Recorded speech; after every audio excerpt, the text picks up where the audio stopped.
नमस्कार दोस्तों, मैं अंकुर उपाध्याय स्वागत करता हूं आप सभी का आपके अपने YouTube channel share market analysis में। दोस्तों यहां पे आप सभी के साथ बात करूंगा बाजार वर्सेस स्टॉक्स के बारे में, इंडेक्स वर्सेस स्टॉक्स के बारे में।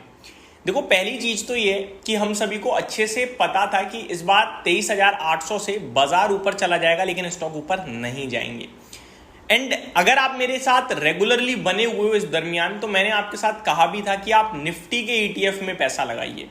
मैंने आपसे ये भी कहा था, आप ये मत सोचो कि निफ्टी 24,000 से अगर 25,000 हो भी गया तो क्या बना, केवल 4% ऊपर पैसा आएगा।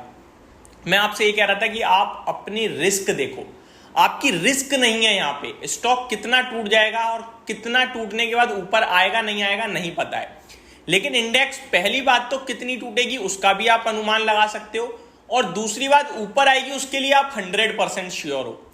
जिस प्रकार की बाजार में उस समय सिचुएशंस थी, बेस्ट केस यही बन रहा था कि ईटीएफ में, इंडेक्स ईटीएफ में पैसा लगाया जाए।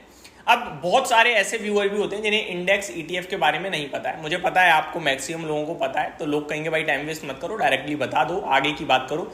बट यहाँ पे अगर किसी को नहीं पता है और उसको पता चल जाएगा तो उससे ज़्यादा अच्छा कुछ नहीं होगा। तो मैं आप लोगों से रिक्वेस्ट करूंगा कि 2 मिनट का टाइम दीजिए मैं, ताकि इंडेक्स ईटीएफ को समझा दूं और उसके बाद आगे बढ़ेंगे।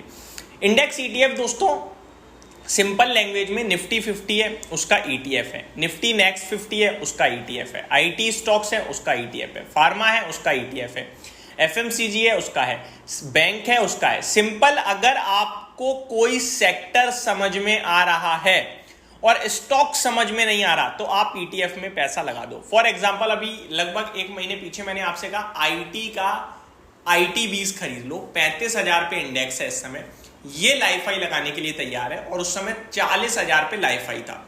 अभी 42,700 के आसपास ट्रेड कर रहा है आईटी इंडेक्स, 7,000 पॉइंट मूव कर गया, तो वो 20% हो गया ऑलमोस्ट। तो ये दर्शा रहा है कि आप इंडेक्स में पैसा लगा के भी बड़ा पैसा बना लेते हो अगर आपको स्टॉक समझ में नहीं आ रहे हैं तो। और इंडेक्स में एक अच्छी चीज ये है कि इंडेक्स अपने आप को खुद ही रीबैलेंस करती रहती है। अगर कोई स्टॉक खराब कर रहा है उसे बाहर कर देगी, किसी और को अंदर ले लेगी, तो आपके पैसे की सुरक्षा भी पूरी रहती है।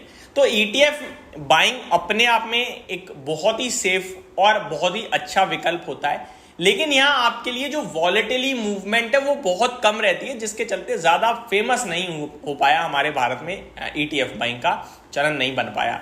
बाकी अगर आप यूएस वगैरह में देखो तो वहां ईटीएफ बाइंग बहुत होती है। अब बढ़ते हैं आगे, स्टॉक्स वर्सेस इंडेक्स। दोस्तों इंडेक्स ऊपर आ गया लेकिन स्टॉक ऊपर नहीं आए, इन्वेस्टर्स की पोर्टफोलियो ऊपर नहीं आई। मैं अब आपको बताता हूं ये क्यों हुआ है। ये इसलिए हुआ है क्योंकि आपके पास जो 23,800 से पहले निफ्टी 25,000 पे था, तब जो स्टॉक्स थे ना वो 23,800 की गिरावट में गिर गए और आप उन्हीं में बैठे रहे। बाजार दोबारा 25,000 हो गया और 25,400 25,200 हो चुका है, 500 की तरफ जा रहा है, लेकिन आपका पैसा नहीं बन रहा। वो इसलिए क्योंकि आपके पास वो स्टॉक्स हैं जो बीते 2 साल से कंटिन्यू चल रहे हैं। वो गिरावट में गिरे तो सही, लेकिन तेजी जो बनी है वो रोटेट हो गई, यानी कि तेजी बनी है उन स्टॉक्स में जहां पे आपका हाथ ही नहीं है। अब समझाता हूं एग्जांपल से डायरेक्टली। फॉर एग्जाम्पल, आपके पास में भी हो सकता है डिफेंस स्टॉक्स हो, HAL, BDL, BEL टाइप। आपके पास शिपिंग स्टॉक्स हो सकता है, आपके पास PSU से बैंकिंग स्टॉक्स हो सकता है, आपके पास कुछ ऐसी कंपनियां हैं जिनमें आपने हायर एंड में बाइंग कर लिए वैल्यूएशंस को ना देखते हुए। आपके पास हो सकता है रियल एस्टेट के स्टॉक्स जो बहुत भाग चुके थे, गिरावट में गिरे जरूर लेकिन आए नहीं, क्योंकि जो वापस से अभी 23,800 से 25,200 देखा है हमने, ये लीडरशिप आई है आईटी से, एफएमसीजी से और फार्मा से।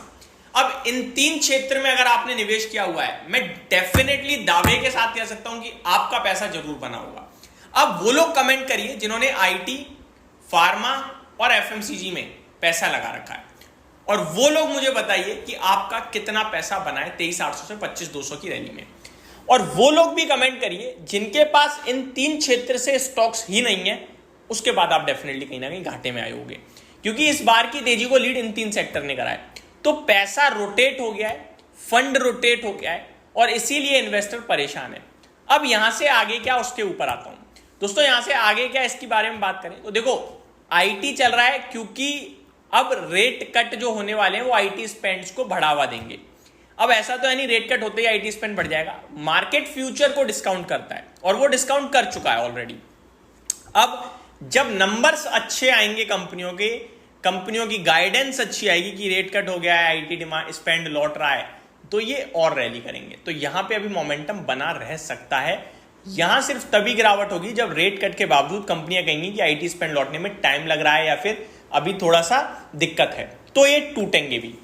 अब फार्मा चल रहा है, अभी और चलेगा क्या? देखो फार्मा सदाबहार है, बीमार आदमी पड़ता रहेगा, वो दवाई बेचती ही रहेंगी, लेकिन इनका समय आता है, कभी ज्यादा कोई वेव आ जाती है कोई बीमारी की तो ज्यादा डिमांड आ जाती है, फिर टूट जाता है।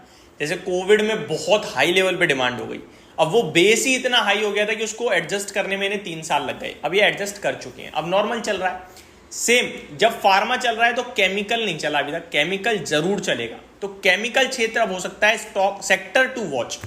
देन अमेरिका से केवल आईटी नहीं चलता दोस्तों, अमेरिका से टेक्सटाइल भी चलता है, तो टेक्सटाइल सेक्टर भी टू वॉच में लगा लीजिए आप। तो ये कुछ और थीम भी हैं जो यहां से भी पैसा बना के दे सकती है। इनके बारे में मैं डिटेल आप सभी के साथ बात करूंगा नेक्स्ट वीडियोस में।